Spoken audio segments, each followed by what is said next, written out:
안녕하십니까. 계속해서 대구에서 전해드리겠습니다. 네, 지난달 말부터 고온 현상이 이어지는 등 올해는 봄다운 봄 없이 여름이 일찍 찾아오고 있는 것 같습니다. 유통업계도 봄 상품을 일찌감치 걷어들이고 여름 판촉전에 돌입했습니다. 권윤수 기자가 취재했습니다. 봄인데도 여름 같은 더위가 부쩍 자주 찾아오고 있습니다. 보통 기온이 30도를 넘으면 여름처럼 덥다고 느끼기 마련인데요. 지난해에는 5월 중순이 되어서야 대구 낮 기온이 30도를 넘었지만 올해는 지난달 말 수은주가 30도를 가리켜 보름 이상 빨라졌습니다. 5월 들어서는 이틀 빼고 모두 낮 기온이 25도를 웃도는 등 봄이 실종되다시피 했습니다. 그래서 백화점 여성복 매장의 마네킹들은 이미 여름 옷으로 갈아입었고 까슬까슬한 인견 이불도 등장했습니다.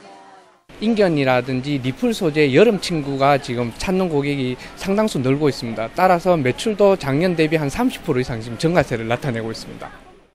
수박과 참외 같은 과일들도 지난해 이맘때보다 더 많이 팔리고 있습니다.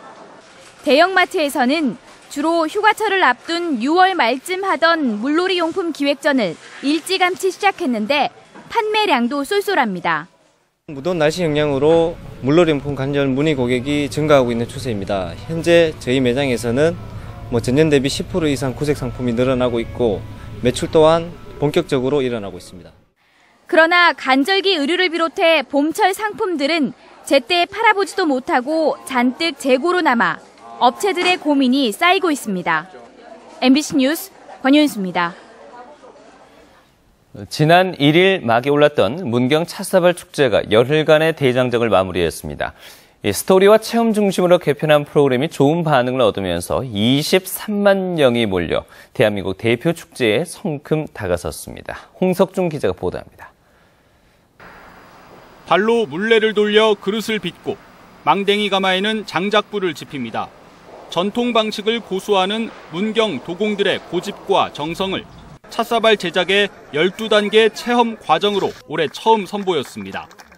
전시 판매 위주에서 체험과 스토리로 축제 무게를 옮기려는 첫 시도였는데 큰 인기를 모았습니다. 한 달이라는 소요가 됩니다. 하나의 작품이 나오기까지는. 그런데 이 12가지의 제작 과정을 하루 만에 체험해 볼 수 있는 하루 동안 문경의 초보 사기장이 됨으로 해서 판매장에서 나와 관광객들과 호흡하려는 도예인들이 늘었고 저렴한 생활 도자기가 다양해진 점도 좋은 반응을 얻었습니다. 조선시대 저작거리와 골목의 풍광을 최대한 활용해 축제 공간의 밀도를 크게 높였습니다. 올해 찻사발 축제장을 찾은 관람객은 작년보다 5만 명이 늘어난 23만 명으로 잠정 집계됐습니다. 문경은 처음인데 아무래도 문경 세계락 해가지고 와봤더니 사람도 어마어마하게 있고 볼거리도 많고 풍경도 좋고 주차도 편리하게 돼 있고 많이 좋은 것 같습니다.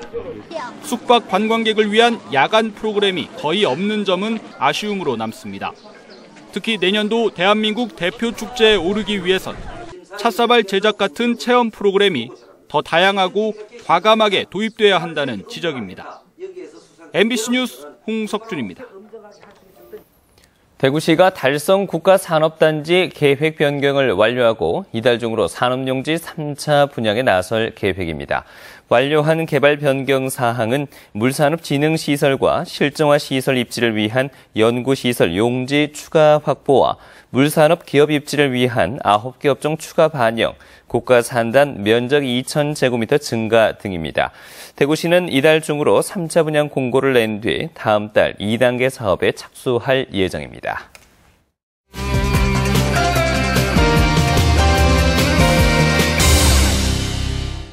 시청자와의 쌍방향 소통으로 만들어지는 뉴스 모바일 엠벨입니다. 모두가 불가능하다고 생각하는 도전에 몸을 던지는 사람이 있습니다. 바로 장애인 최초의 보디빌더 김민규 씨인데요.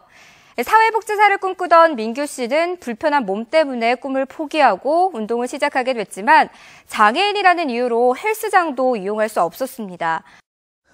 헬스장 관장님들이 좀 도와주셨으면 제 꿈을 이루기가 좀 빨라질 수가 있을 장애가 있다는 이유 하나만으로 헬스장에서 저 못 다니겠거든요.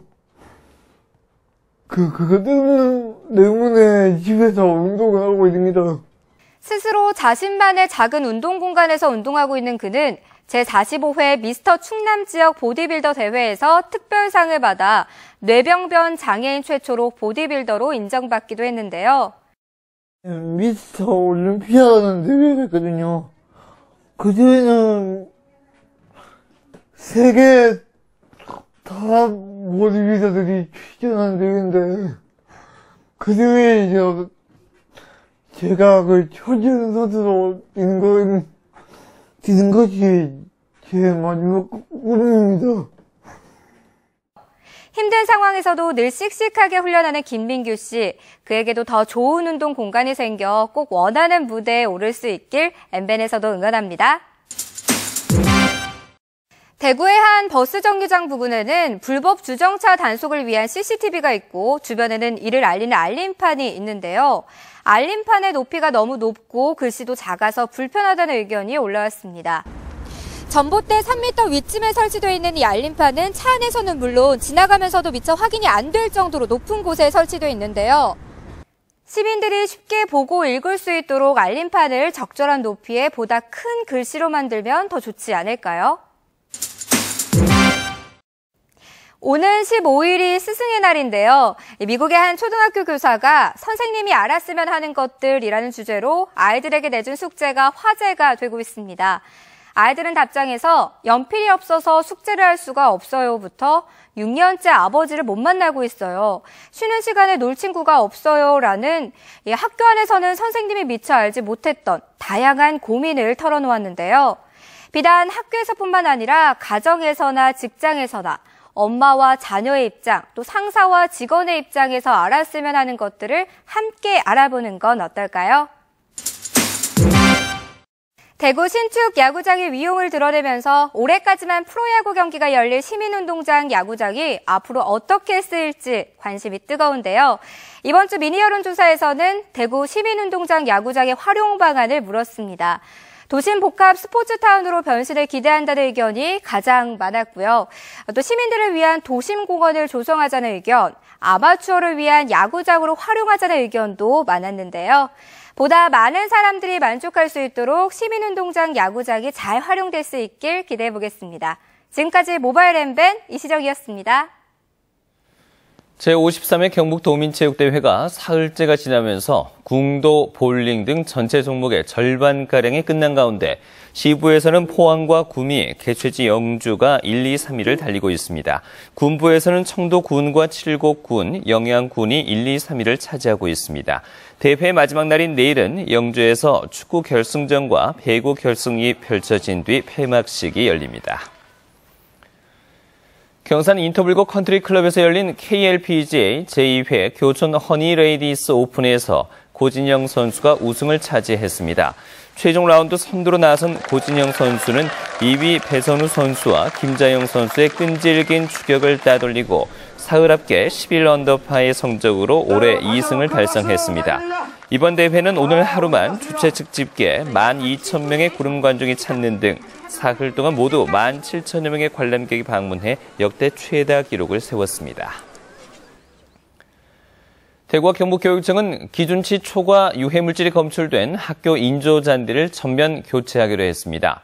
녹색당이 공개한 자료에 따르면 전국 1,037개 인조잔디 운동장 가운데 118곳에서 기준치 이상 유해물질이 검출됐고 대구는 9곳, 경북이 10곳이 포함됐습니다. 대구와 경북교육청은 올해 여름방학 때 기준치를 초과한 인조잔디를 모두 교체하고 유해물질 점검을 강화하기로 했습니다. 지금까지 대구였습니다. 고맙습니다.